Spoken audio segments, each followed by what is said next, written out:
మనిషి చనిపోతే మైల పేరుతో గ్రామాల్లో చేసే తంతు విపరీతమైన మూఢత్వంతో ఉంటుంది.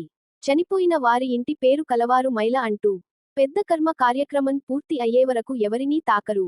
10వ రోజు ఇంట్లో సామాన్లను నీటితో కడిగి శుద్ధి పరుస్తారు.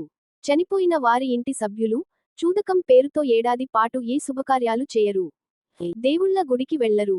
ఇలాంటి అర్థం లేని పద్ధతులను చదువు లేని గ్రామీణ ప్రజలు పాటిస్తున్నారు. పూర్వకాలంలో ఇంట్లో వస్తువులు అన్ని కడిగినా ఏమీ అయ్యేవి కావు. ఈ ఆధునిక యుగములో ప్రతి ఇంట్లోనూ టీవీ, కంప్యూటర్ లాంటి అనేక ఎలక్ట్రానిక్ పరికరాలు ఉన్నాయి. నీటిలో తడిపితే పనికి రాకుండా పోయే సామాన్లు చాలా ఉన్నాయి. కనుక పూర్వకాలంలో మొదలుపెట్టిన మైలను శుభ్రపరిచే అర్థం లేని ఆచారాలు నేటి కాలంలో ఆచరించటం సాధ్యం కాదు. పూర్వకాలంలో మనిషి చనిపోతే పొరుగు ఊర్లలో ఉన్న బంధువులందరికీ సమాచారం చేరవేయడానికి 1-2 రోజులు సమయం పట్టేది. అప్పటికైనా శవం కుళ్ళిపోయి దుర్వాసన వచ్చేది. ఆ పరిస్థితి నుంచి బయటపడటానికి అనేక పరిశుభ్రత పనులు చేసేవారు. ఇప్పుడు అలాంటి అవసరం లేదు.